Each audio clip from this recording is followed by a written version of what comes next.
ನಮಸ್ತೆ ಅನ್ಶು ಅಶೋಕ್ ಹೆಗ್ಡೆ. ಮಿಸ್ಟರ್ ಹೆಗ್ಡೆ, ಈಗ ಜಸ್ಟ್ ಒಂದು ಥಾಟ್.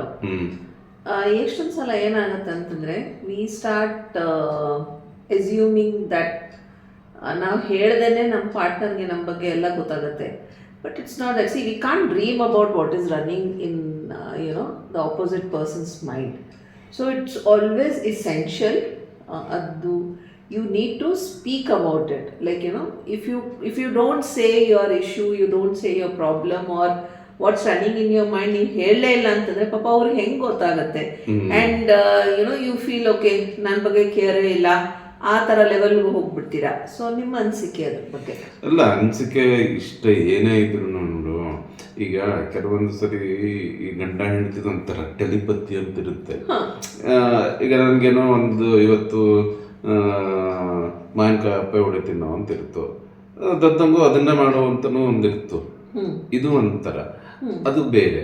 ಬಟ್ ಒಂದೊಂದು ಸರಿ ಏನಾಗುತ್ತೆ ಅಂತಂದ್ರೆ ಆ ಮನಸ್ಸಿನ ಒಳಗೆ ಏನೇ ಇದ್ರು, ಈಗ ನಾನೇ ನಿಮ್ಮ ಊಟ ನಂಗೆ ಅಥವಾ ಏನೋ ಒಂಥರದ್ದು ಅಥವಾ ಹಿಂಗೆ ಮಾಡೋಕ್ಕಾಗಿತ್ತು, ಆ ಕನಸುಗಳಿಗೆ ಕಟ್ಕೊಂಡು ಒಳಗೆ ತಿನ್ನೋದಕ್ಕಿಂತಲೂ ಓಪನ್ ಆಗಿ, ಯಾಕಂದ್ರೆ ಗಂಡ ಹೆಂಡತಿ ಅವೇನು ದುಶ್ಮನ್ ಅಥವಾ ಯಾವುದೋ ಬೇರೆ ಬೇರೆ ದೇಶದ ಶತ್ರುಗಳಲ್ಲ, ಜೀವನದ ಪರ್ಯಂತ ಜೊತೆಲಿ ಹೋಗೋ, ಅದನ್ನು ಓಪನ್ ಆಗಿ ಡಿಸ್ಕಸ್ ಮಾಡ್ಕೊಂಡು ಜೊತೆಲಿ ಹೋಗೋದ್ರಲ್ಲಿ ತುಂಬಾ ಒಳ್ಳೇದು ಅಂತ ನನ್ನ ಅನಿಸಿಕೆ. ಹೌದು. ಸಿ, ಈ ಪ್ರಾಬ್ಲಮ್ ಆ್ಯಕ್ಚುಲಿ ಸುಮಾರು ಜನ ಕೌನ್ಸಿಲಿಂಗ್ ಬಂದಾಗ ನನ್ನ ಹತ್ರ ಹೇಳಿದ್ದಾರೆ. ನಾನು ಅನ್ಕೊತೀನಿ he or she will understand, but ಅದು ಆಗಿರಲ್ಲ.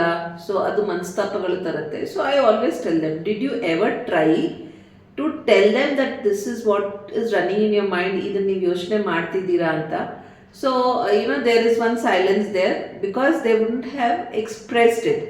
ಸೊ ನೀವೇ ಹೇಳಲಿಲ್ಲ ಅಂತಂತಂದರೆ you can't assume that other person will realise and tell you and all. C, ಏನಾದರೂ ಸಂದರ್ಭಗಳು ಆಗಿದ್ದಿದ್ರೆ ಅಂಥದ್ದು ಆವಾಗ ಅವರು ಯೋಚನೆ ಮಾಡ್ಕೊಂಡು ಮಾತಾಡಿಲ್ಲ ಅಂತಂದರೆ that's a totally different thing.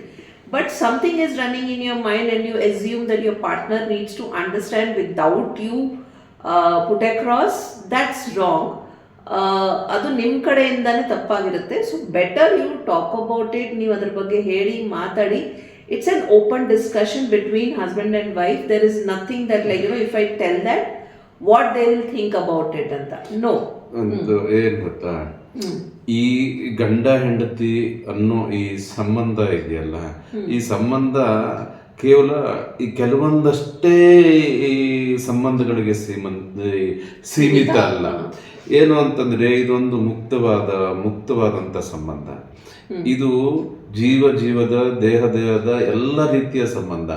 ಇಲ್ಲಿ ಹೆಂಗಿರುತ್ತೆ, ಗೆಳೆತನ ಇರುತ್ತೆ, ಒಂದ್ಸರಿ ಒಬ್ಬನ ತಂದೆ ಆಗ್ಬೇಕಾಗತ್ತೆ, ಒಂದ್ಸರಿ ತಾಯಿ ಆಗ್ಬೇಕಾಗತ್ತೆ, ಎಲ್ಲ ತರಹದ ಸಂಬಂಧಗಳಿದೆ. ಹಾಗಾಗಿ ನಾನು ಹೇಳೋದು ಏನು ಅಂತಂದ್ರೆ, ಈಗ ನಾನೇನಾದ್ರು ಅಂದ್ಬಿಟ್ರೆ ನೀನು ಹೆಂಗನ್ಕೊಬಿಡ, ಅದೇನು ಇಲ್ಲ. ಇದು ಆಗಲೇ ಹೇಳದಂಗೆ ಮುಕ್ತವಾದಂತ ಸಂಬಂಧ. ಒಬ್ಬರು ಮನಸ್ಸಿನಲ್ಲಿ ಅಥವಾ ಇನ್ನೊಬ್ರು ಅಕಸ್ಮಲ ಕಲ್ಮಶ ಯಾವುದು ಇರದನ್ನ ಹೋದಾಗ ಅದು ಚೆನ್ನಾಗಿರುತ್ತೆ. ಯಾವ ಪಾಯಿಂಟ್ಗಳು ರೇಸೇ ಆಗಲ್ಲ ಅಂತ ನನ್ನ ಅನಿಸಿಕೆ. See, as he says, in a relationship you need to have role of many characters there, many avaga enagutte, sometimes you need to be only a partner, sometimes you just have to be like a friend to each other, a parent mode also to each other, and then a companion to each other. So you have to play each and every role in that one single relationship to understand each other better. So when you talk, the things happen in a better way. ನಿಮ್ಮ ಅನಿಸಿಕೆ ಏನೋ, do let us know in comment box. Namaste.